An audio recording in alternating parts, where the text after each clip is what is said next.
നമസ്കാരം. മറ്റൊരു വീഡിയോയുമായി വീണ്ടും പ്രേക്ഷകർ മുമ്പിലേക്ക് എത്തിയാണ്. ഈ വീഡിയോ ഇന്നലെ ഞാൻ ഒരു അമ്മയുടെ വീഡിയോ ചെയ്തു. താരസംഘടന അമ്മയുമായി ഉള്ള വീഡിയോ ചെയ്തിരുന്നു. അതിൽ താരസംഘടന അമ്മ ചെയ്ത നല്ല പ്രവൃത്തി ഞാൻ ചൂണ്ടിക്കാണിക്കുകയും ചെയ്തു.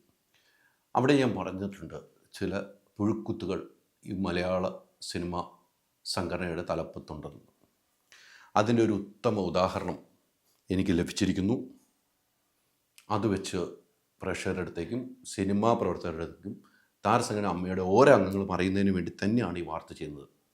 ഇവിടെ പല കാര്യങ്ങളും പല എക്സിക്യൂട്ടീവ് മെമ്പർമാരും അറിയുന്നില്ല എന്നത് വാസ്തവം തന്നെയാണ്.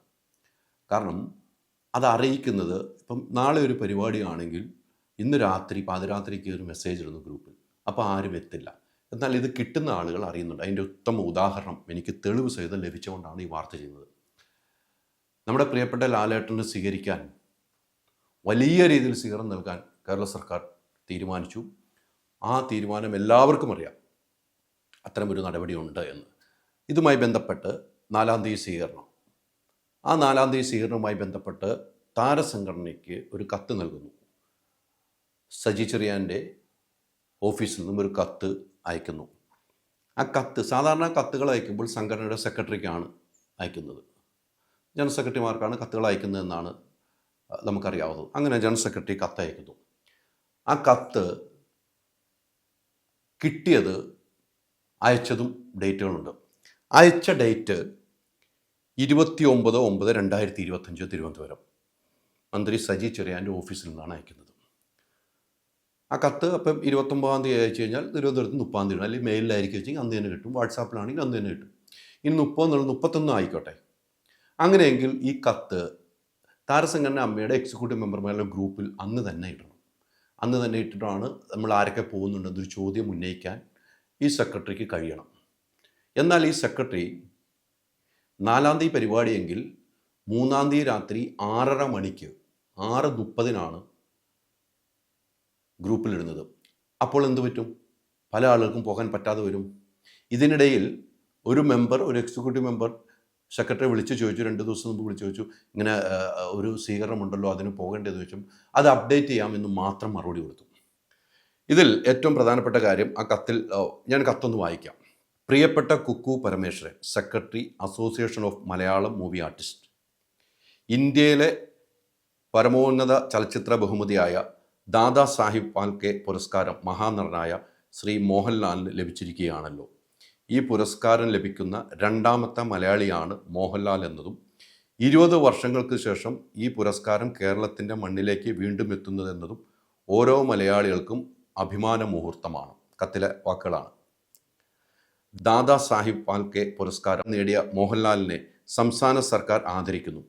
2025 ഒക്ടോബർ 4 വൈകുന്നേരം 5 മണിക്ക് തിരുവനന്തപുരം സെൻട്രൽ സ്റ്റേഡിയത്തിൽ വെച്ച് നടക്കുന്ന ചടങ്ങിൽ ബഹുമാനപ്പെട്ട മുഖ്യമന്ത്രി ശ്രീ പിണറായി വിജയൻ മോഹൻലാലിനെ ആദരിക്കും. തുടർന്ന് അദ്ദേഹത്തിൻ്റെ അഭിനയ ജീവിതത്തിലെ അവസ്മരണീയമായ മുഹൂർത്തങ്ങൾ അവതരിപ്പിക്കുന്ന സാംസ്കാരിക പരിപാടിയും ഉണ്ടായിരിക്കും. മന്ത്രിമാർ, ജനപ്രതിനിധികൾ, കലാ സാംസ്കാരിക മേഖലയിലെ പ്രമുഖർ, സിനിമാ പ്രവർത്തകർ തുടങ്ങിയവർ പങ്കെടുക്കുന്നു.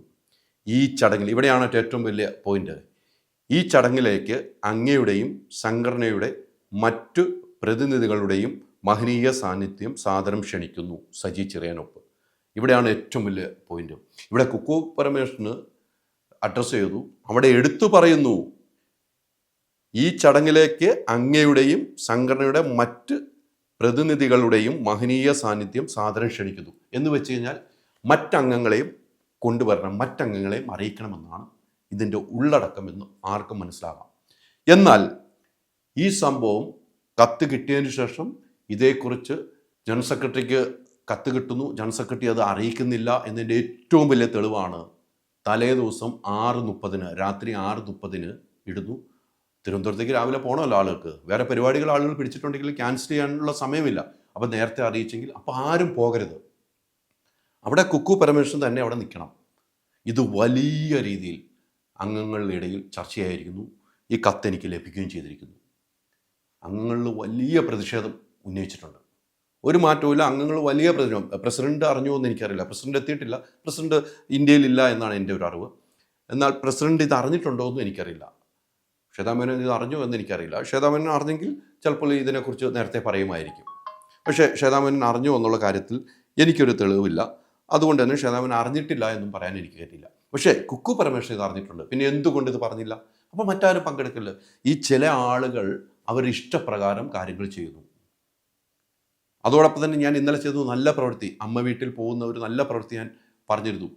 ഇതുമായി ബന്ധപ്പെട്ട് അവിടെ പൊട്ടിത്തെറിയുണ്ടായിട്ടുണ്ട്. കാരണം വെച്ച് കഴിഞ്ഞാൽ ഇത് പോകുന്നതിൻ്റെ തലേ ദിവസം ഒരു വോയിസായിട്ട് ഈ കുക്കു പരമേശ്വരനും ഒക്ടോബർ 2-ാം തീയതി ഗാന്ധി ജയന്തിയാണ്, നമുക്കൊരു നല്ല പ്രവൃത്തി ചെയ്യാണ്ട് ഇങ്ങനെ അമ്മ വീട്ടിൽ പോകുന്നുണ്ട്, എടുത്തു പറയുന്നത് ഒക്ടോബർ 2-ാം തീയതി.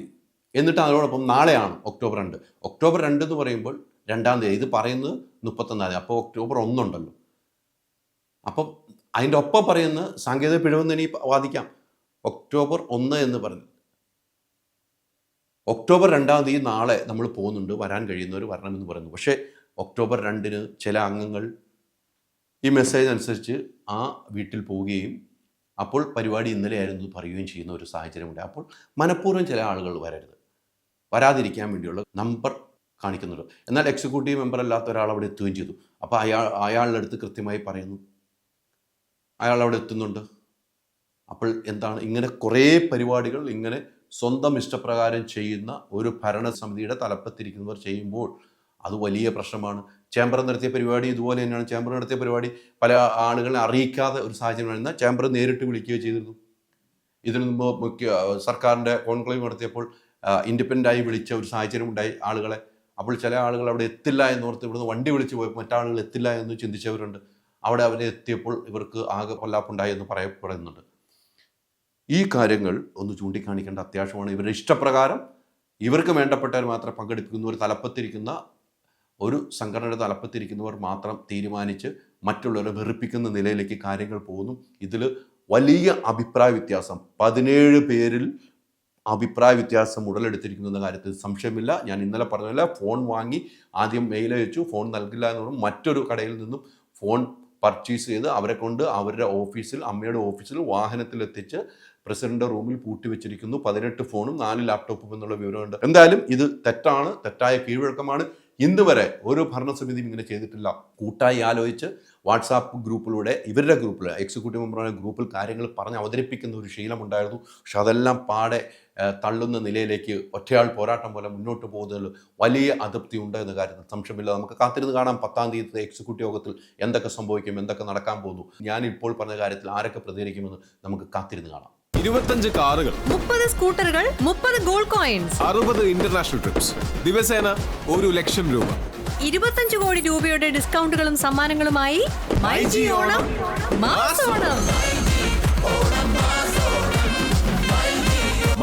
MyG future, experience the next. പൂവ് പോലൊരു പുട്ടുണ്ടേ അജ്മിയുടെ പുട്ടും. വിളമ്പാം നല്ല വിശേഷം. അജ്മി സ്റ്റീം മെയ്ഡ് പുട്ടുപൊടി.